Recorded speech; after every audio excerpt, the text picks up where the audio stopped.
महायुतीच्या उमेदवार सुनेत्रा पवार यांच्या बारामतीतल्या सांगता सभेसाठी राष्ट्रवादी शरदचंद्र पवार पक्षाच्या खासदार सुप्रिया सुळे उपस्थित राहणार आहेत. सुनेत्रा पवार यांच्या प्रचारार्थ संपूर्ण पवार कुटुंबाकडून पाठिंबा दर्शवला जात असून प्रचारही करण्यात आला. तर आता महायुतीच्या सांगता सभेकडेही सर्वांचं लक्ष लागलंय. सुनेत्रा पवार यांचा फोन येताच सुप्रिया सुळे यांनी सभेसाठी हजर राहण्याचा निर्णय घेतलाय. यावेळी भाऊ अजित पवार यांच्या आठवणीनं सुप्रिया सुळे भाऊक झालेल्याही पाहायला मिळाल्या.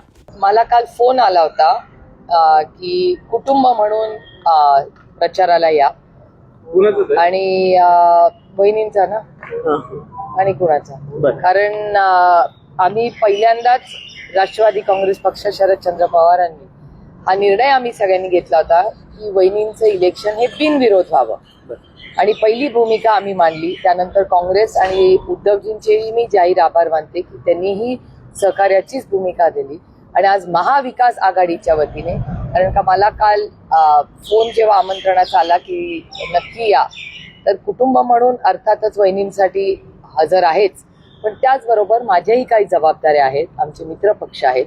त्याच्यामुळे एक नैतिकता म्हणून मी काल काँग्रेसशीही बोलले, मी उद्धवजींशी बोलले, दोघांचीही सहकार्याची भूमिका होती आणि दोघांची भावना एवढीच होती की कुटुंब म्हणून तुम्ही जाणार असाल तर जा, आम्ही सगळ्यांनी पाठिंबा दिलाच आहे. त्याच्यामुळे महाविकास आघाडीच्या वतीनेही शुभेच्छा मी देईनच, कारण का आम्ही सगळ्यांनीच त्यांना सहकार्याची भूमिका, हे इलेक्शन बिनविरोध व्हावं ही काँग्रेसचीही भूमिका आहे, ही उद्धवजींचीही भूमिका आहे आणि राष्ट्रवादी काँग्रेस पक्ष शरदचंद्र पवारांचीही आहे. त्याच्यामुळे महाविकास आघाडीच्या वतीने आमच्या सगळ्यांचं एक मत आहे की ही इलेक्शन बिनविरोध व्हावी. आणि आम्हाला सगळ्यांनाच वाटलं होतं की मतदान होणारच नाही, म्हणजे आम्हाला जेव्हा आम्ही सगळ्यांनी पाठिंबा दिला तेव्हा आम्हाला वाटलं होतं की बिनविरोध होईल, त्याच्या मतदानाची वेळ येईल असं आम्हाला कधीच वाटलं नाही.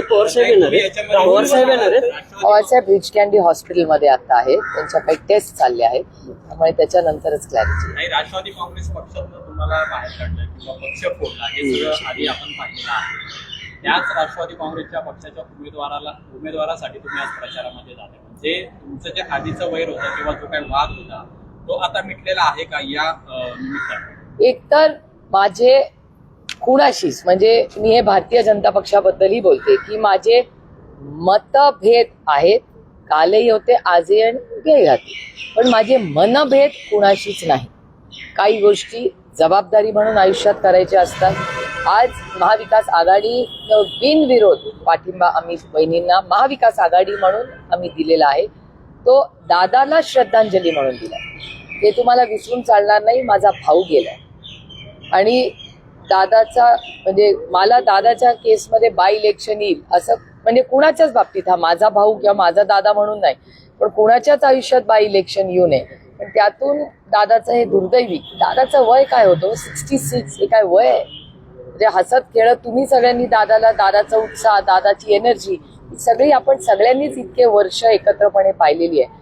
आणि ज्या पद्धतीने, म्हणजे आजही अंगावर काटायचो, सकाळी तो 8:30 वाजता 8:40-50 काय तो फोन आला होता विमान पडलं म्हणून, तो दिवस आणि आजचा दिवस. अनेक वेळा असं वाटतं की दादा खरंच गेलाय का, म्हणजे मला विचाराल तर ते न पाहिल्यामुळे कधी कधी असं वाटतं की दादा खरंच गेलाय का नाही अशी एक भावना मनात येते. मला एक क्लोजर ज्याला म्हणतो तो क्लोजरच आला नाही. म्हणजे तो शेवटचा एक फोन, त्याच्याशी त्याची ती भेट, त्या गोष्टी मनात राहतात. आणि विमान पडलं कसं, दादा केला कसं, एक स्प्लिट सेकंड मध्ये सगळंच संपलं. बारामतीची एक राजकीय परंपरा आहे, मात्र ते सांगता सभा दुसऱ्या मैदानावर होती आहे. दादा गेल्यानंतर 2 राष्ट्रवादीत फुटबॉलनंतर 2 वेगवेगळ्या सभा झालेल्या आहेत. नवीन काही राजकीय ध्येय अजेंडा नेतृत्व तयार करण्यासाठी ही विजय सभाच्या ठिकाणी सांगता सभा घेतली जाते. तुम्हाला सांगू, मला या प्रश्नाची कुठलीच उत्तरं माझ्याकडे नाही.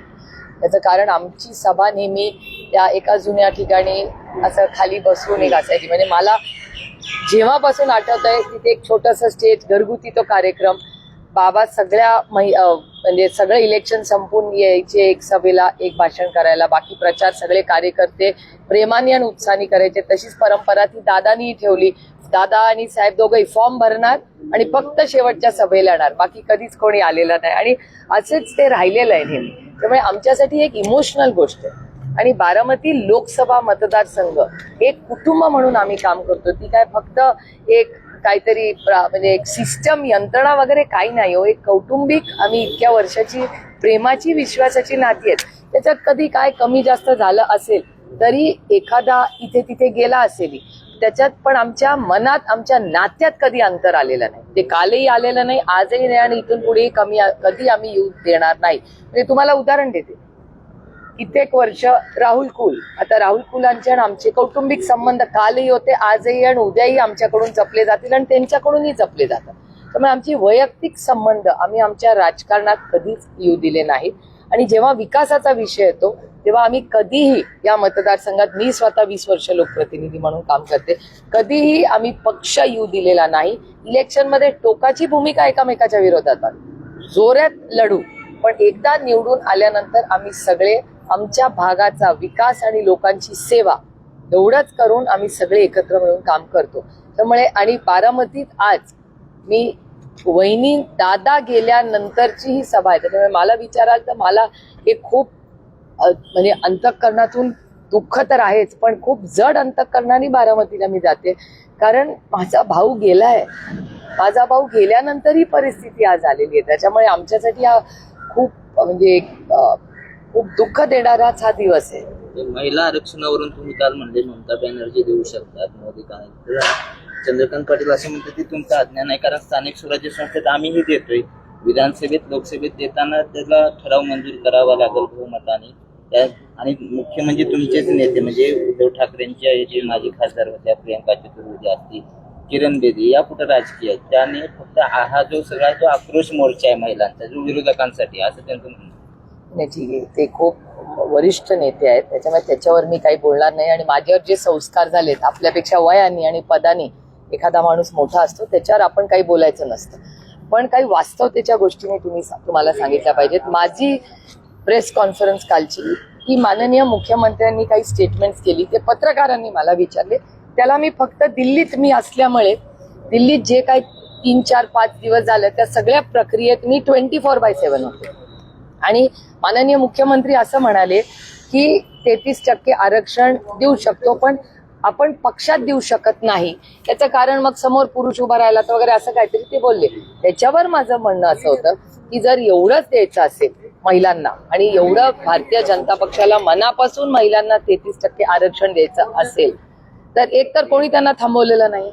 आम्ही भारतीय जनता पक्षाबरोबर मतदान एकत्र एका मताने 23 सप्टेंबर 2023, आय रिपीट 21 सप्टेंबर 2023 लोकसभेमध्ये एका मताने महिला आरक्षणाचं बिल पास झालेलं आहे.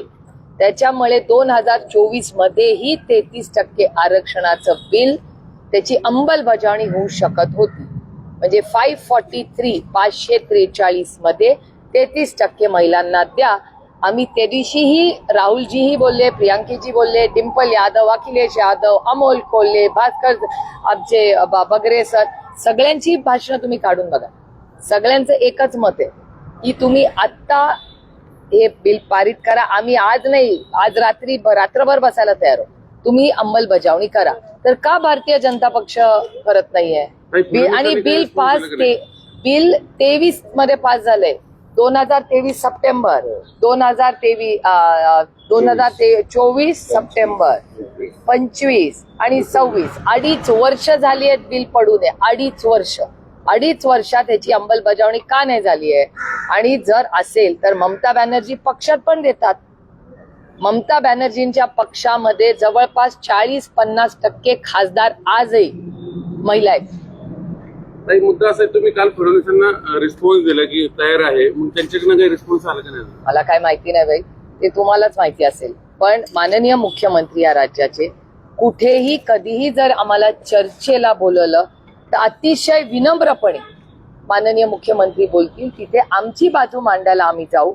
माननीय मुख्यमंत्र्यांनी त्यांच्या सोयीने वेळ द्यावा, कारण आम्ही सगळेच दिल्लीमध्ये होतो. दिल्लीमध्ये काय घटना झाल्या, काय चर्चा झाल्या, काय घटना आधी झाल्या, क्रोनॉलॉजी पुरी आली पाहिजे की भारतीय जनता पक्षाने आम्हाला बोलून आधी काय सांगितलं, नंतर काय झालं, याच्यात किती तफावत आहे, किती अंतर आहे, सगळ्या गोष्टी घडलेल्या आहेत. आणि तुम्ही दोघंही एकत्र येत आहेत, मग जागा वेळ ठरवून टाका. कुठे बारामती सीएम साहेब पण आहेत ना, हो, पण ते किती वाजता येणार आहेत मला माहिती 4 नाही, वाजता येणार कारण आहेत. का मला एक खेड शिवापूरला खूप महत्वाचं लग्न आहे 6 वाजता. आमचे कार्यकर्ते ते 2 महिने आधी ठरलं होतं लग्न, आम्हाला सगळ्यांनाच संध्याकाळी जायचंय. तर मी 2ची सभा आहे, त्याच्यामुळे 2 म्हणजे मी तर 3 ते 4 सभेला नक्कीच आहे. आणि त्याच्यानंतर मला खेड शिवापूरला जाऊन मला रात्री दिल्लीला जायचंय, कारण का उद्या JPC आहे, खूप महत्वाची भावनिक क्षण आहे तुमच्यासाठी. पवार परिवारातले कोण कोण असतील? कारण मला नाही माहिती कोण आहे. मी जाणार आहे मला माहिती आहे, कारण मला फोन आला होता म्हणून मी चालले. मला नाही माहिती, मी ताई, check केलेलं. पवार फॅमिली कळेल ना 3 वाजता. पवार फॅमिली भावनिक नातं म्हणून नेहमीच एकत्र आहे, आम्हाला सगळ्यांना माहिती, त्यात काही वादच नाही. पण राजकीय दृष्ट्या यापूर्वी एकत्र होते, आता इलेक्शनच्या निमित्ताने एकत्र आलेत. पण पुन्हा काही विलिनीकरणाची काही परिवारात चर्चा सुरू झाल्याची माहिती मिळते. तुम्हाला वेगळी माहिती असेल, माझ्या कानावर काही नाही. हा विषय धानी नाही. दादा होता तोपर्यंत गोष्ट वेगळी होती, आता दादा नाही, त्यामुळे गोष्टी बदलल्या. तुम्ही जिम्मेदारी घ्याल ताई, बहीण म्हणून. दादांचं स्वप्न होतं की दोन्ही साहेबांना या वयात सुद्धा साहेब पळतायत म्हणून एकत्र यावं. तुम्ही इनिशिएटिव्ह घ्याल, कारण आता सिनियर म्हणून तुम्ही आहात दादांनंतर पुढच्या पिढीला सांभाळणं. नाही, पुढच्या पिढीची अर्थातच जबाबदारी आमची सगळ्यांची, सगळ्याच म्हणून आहे. मी एकटी बहीण म्हणून आहे, माझ्या सगळ्या बहिणी सक्षम आहेत आणि माझे भाऊही सक्षम आहे. त्यामुळे कुटुंब म्हणून जबाबदाऱ्या घेणं ही आमची नैतिक जबाबदारी आहे. फक्त इथली नाही, पक्षाची पण. पक्ष पण आमचा कुटुंबच आहे, त्याच्यामुळे पक्षातल्याही जबाबदाऱ्या या आमच्याच आहेत, त्याच्यात पण काय असं नाहीये. आणि आमचा पक्ष हा कुटुंब म्हणून चालतो, त्याच्यामुळे ह्या सगळ्या गोष्टी, भावना वगैरे तुमच्या मला पूर्णपणे मान्य आहेत. पण आत्तापुरतं अशी कुठलीही चर्चा नाही.